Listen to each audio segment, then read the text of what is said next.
Salut tout le monde, bienvenue sur ma chaîne, j'espère que vous allez bien. Vous m'avez tellement manqué, mais bref, on n'est pas là pour ça aujourd'hui. Dans la vidéo d'aujourd'hui, on va parler d'étudier au Ghana. Nombreux d'entre vous ont eu leur bac et se demandent où étudier. Si le Ghana fait partie de votre liste de pays que vous aimeriez étudier, je suis là pour vous. Posez-moi toutes les questions que vous voulez à la fin de cette vidéo si vous n'avez pas déjà les réponses dans mes explications. Au Ghana, la monnaie n'est pas stable, ce qui provoque l'inflation des marchés, les prix augmentent, les prix baissent, et tout est chamboulé. Donc aujourd'hui, je vais vous expliquer ce que c'est que le taux d'échange au Ghana, enfin, ce que c'est que le Ghana Cedis et comment ça fonctionne, parce que c'est l'élément clé de votre voyage au Ghana. Si vous voulez venir au Ghana, vous devez comprendre le Cedis. Si vous ne comprenez pas, vous aurez des problèmes. Quand je dis les problèmes, vos parents auront du mal à payer vos études à un moment, vos parents auront du mal à payer le loyer, ils auront du mal à faire beaucoup de choses, pas parce qu'ils ne peuvent peut-être pas, parce qu'ils ne sont pas bien renseignés et parce que vous qui serez peut-être ici ne comprendrez pas bien le Ghana Cedis. Sans plus tarder, on va commencer. Générique. Je vais aller terre à terre pour qu'on comprenne tous. Le Ghana Cedis, c'est la monnaie du Ghana et elle n'est pas stable. Ce qui veut dire que par exemple, si le poulet vous coûte 1500 le kilo, aujourd'hui vous pouvez l'acheter à 1500, demain vous pouvez l'acheter à 3000, après-demain vous pouvez l'acheter à 400 francs et cette monnaie, elle n'est pas stable. Elle dépend beaucoup du dollar. Vous voyez, c'est différent de nos pays francophones où notre monnaie est stable. Depuis que je suis née jusqu'à aujourd'hui, 550 000. Le Ghana Cedis, c'est la monnaie du Ghana. Et cette monnaie n'est pas stable. Aujourd'hui, vous pouvez acheter 1 kilo de poulet à 1000 francs. Demain, vous l'aurez peut-être à 3000. Après-demain, vous pouvez l'avoir à 400. Donc, le taux n'est pas stable comme dans les pays francophones. Depuis que je suis née jusqu'à aujourd'hui, même avant ma naissance, 100 euros fait 650, fait 65 000 ou voire 66 000, ça n'arrive jamais à 70 000. Et ça, ce sont des clauses que les pays francophones ont avec la France, ont avec, voilà, ce sont des clauses coloniales dont on ne va pas parler aujourd'hui. Au Ghana, l'argent augmente et baisse tous les jours. Et ceux qui souffrent le plus, ce sont les étudiants. Parce qu'après, vous allez voir des parents qui ne comprennent pas le Cedis. Quand l'enfant dit « Non, mais maman, le loyer est passé de 25 000 à 50 000. Il faut m'envoyer ça. » Les parents ont l'impression que les enfants bouffent l'argent et vous les laissez à leur propre sort. Quand ils vous disent que les prix de l'école ont doublé, vous pensez qu'ils vous mentent parce que vous ne comprenez pas le Cedis. C'est seulement vous dire qu'il y en a qui mentent, c'est vrai. Mais dans la plupart des cas, le Cedis a causé beaucoup de dommages aux étudiants francophones au Ghana. Un exemple encore plus palpable, quand je suis arrivée au Ghana en 2015, le taux était à 60 Ghana. Donc 10 000 francs me faisait 60 Ghana. Aujourd'hui où je vous parle, 10 000 francs me fait 200 Ghana, voire 190 Ghana. Et vous voyez que ça a doublé, 60 plus 60 plus 60, ça fait combien? 6 fois 3, 18, 180, donc c'est 3 fois, on va dire, le prix initial. Si on repart à l'époque d'avant, 200 Ghana, ça m'aurait fait quoi? Ça m'aurait fait 18 000. 30 000, c'est la valeur de 10 000. Et vous dépensez ça comme de l'eau. Parce qu'avec 200 Ghana, vous avez à peine 1 kilo de poulet. Et même les sachets de pure water, genre l'eau en sachet qu'on vendait avant à 150, le pack de 30 pièces, maintenant c'est à 1000 francs. Au fil des années, en tout cas depuis que je suis ici, une seule fois le taux a baissé, ça a avantagé les étudiants. Mais ce n'était pas pendant longtemps. Et en ce moment, avec la crise économique qu'il y a dans le monde, les guerres qui s'annoncent, les guerres qui se préparent, les guerres qui sont en train de s'achever, les guerres qui sont en cours, croyez-moi, les choses vont de mal en pire. Donc si vous voulez venir au Ghana, soyez préparés mentalement. Comme ça, vous ne manquerez de rien. Quand je dis de rien, il y aura forcément des choses que vous n'aurez pas. Mais au moins, le strict minimum sera là, comme le loyer, la scolarité, qui est la raison pour laquelle vous êtes venu au Ghana. Comme ça, quand vous allez repartir, vous rapporterez vos diplômes. Le transport. Parce que le transport, c'est encore un autre facteur qui est affecté aussi par le Cedis. Au Ghana, ici, il n'y a pas de bus comme au pays. Tu payes 150 de Timbamba à Songolo ou bien d'un quartier à un autre. Toute la ligne te coûte 150. Si tu t'arrêtes en route, tu peux dire « bon, j'ai 100 francs ». Ici, on ne fait pas ça. En 2015, le transport coûtait dans la ville d'Accra, pas que vous voyagiez dans une autre ville, dans la même ville, ça coûtait entre 150 et 700 francs. Ça dépend de la distance à laquelle vous allez. Le transport. En ce qui concerne le transport, il faut savoir que la superficie du Ghana est de 238 533 km² et la superficie du Congo est de 342 000 km², ce qui veut dire que le Congo est plus grand, Congo-Brazzaville est plus grand que le Ghana. Mais les villes sont plus grandes au Ghana qu'au Congo. Une ville comme Pointe-Noire fait 43,7 km², alors qu'une ville comme Accra, elle fait 225,7 km². Vous voyez, ça fait 3-4 fois la grosseur de Pointe-Noire. Donc la ville est grande. Ce qui fait que le transport est plus cher.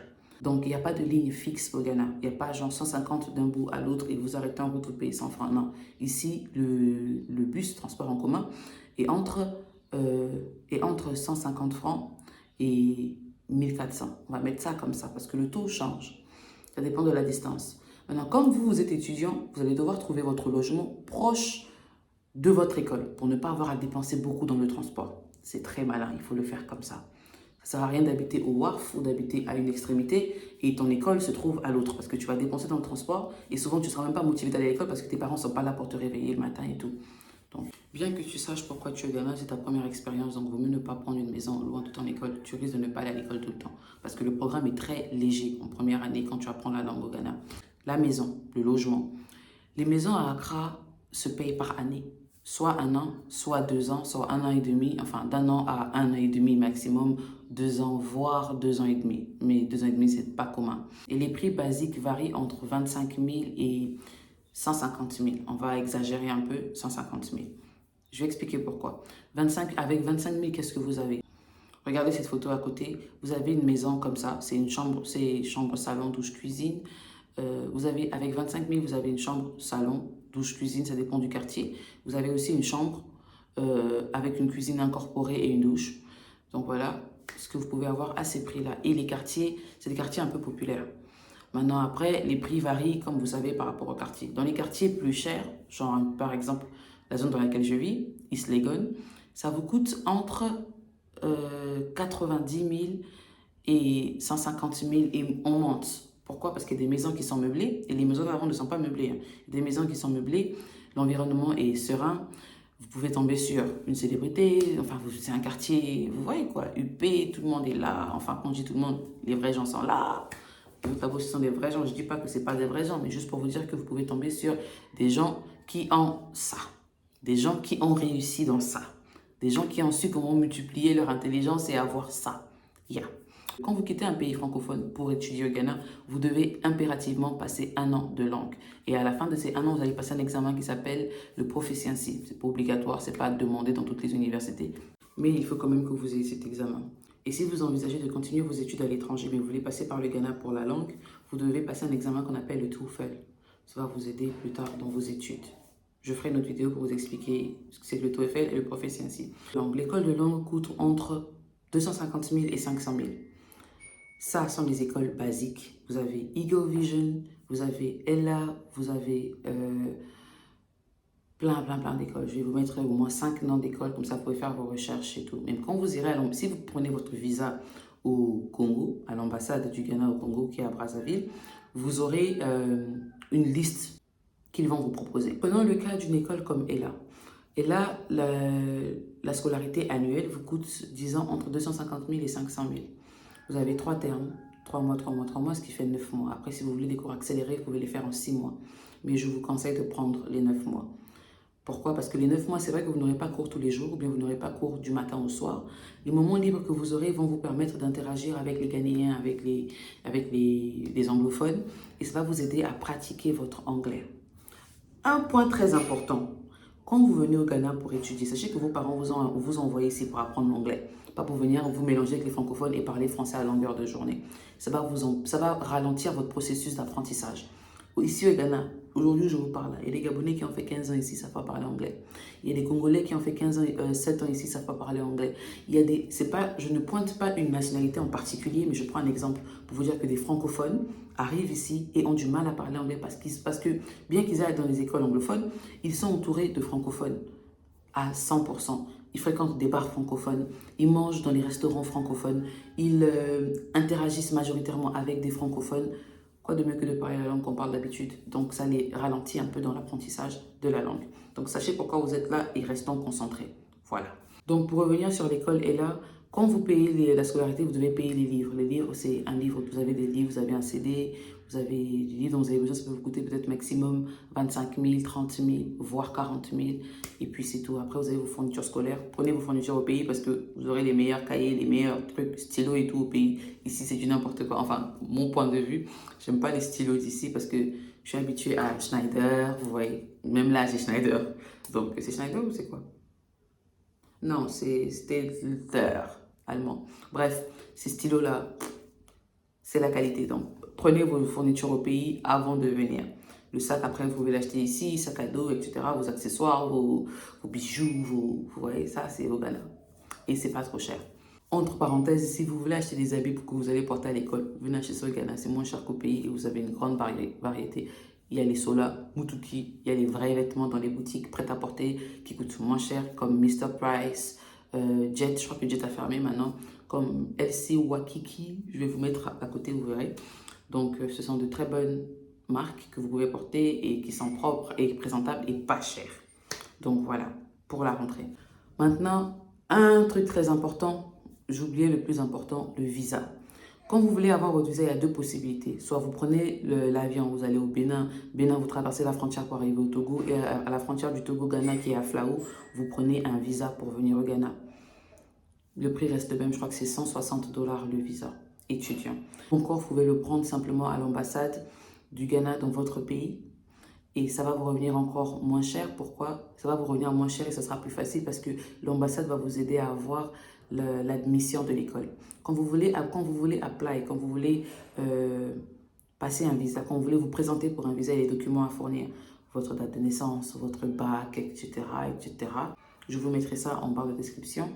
Et il faut toujours voir la barre de description, c'est important. Et les informations là-bas. Il vous faut en surplus, sur tous les documents que vous devez fournir, la lettre d'admission de l'école. Maintenant, comment avoir cette lettre d'admission? Écrivez aux écoles dont j'ai parlé au préalable, ou bien une autre que vous connaissez ou que vous voulez, que vous avez découvert. Écrivez. Mais ceux que j'ai cités là sont reconnus. Ils ne vont pas vous bouffer et leurs sites sont légaux. Je mettrai leur site en barre de description, comme ça vous verrez. Donc, vous écrivez à ces écoles-là, oui, je voudrais, voilà, je voudrais fréquenter dans votre école, voilà, je suis congolaise, vous vous présentez. Bref, pas trop long. Pas au nom, je suis congolaise, mais pas au nom. Bref, court, précis. Ils vont forcément vous répondre en 24 heures, voire 48 heures. Quand ils vous répondent, vous payez les filles, je crois, d'admission. Ça doit coûter entre 30 et 50 000. Ils vous envoient la lettre d'admission. Et avec la lettre d'admission, vous allez à l'ambassade. Ça facilite les choses. Ou bien vous venez au Ghana, à la frontière. Quand vous avez cette lettre-là, c'est facile pour vous. N'oubliez pas de l'imprimer. Ne venez pas avec la lettre dans le téléphone. La frontière, il faut tout avoir documenté dans un papier. Comme ça, ils peuvent avoir une copie facilement. Donc voilà, un peu les informations dont vous avez besoin pour venir étudier au Ghana. J'espère que cette vidéo vous a aidé ou aura aidé quelqu'un. Partagez cette vidéo au maximum à tous ceux qui ont eu le bac, Congo, Gabon, Cameroun, Côte d'Ivoire, peu importe le pays. Partagez. Les pays de la CEDEAO, vous rentrez au Ghana sans visa. Donc vous pouvez venir, vous montrez juste votre carte, votre passeport, peu importe la pièce d'identité que vous avez.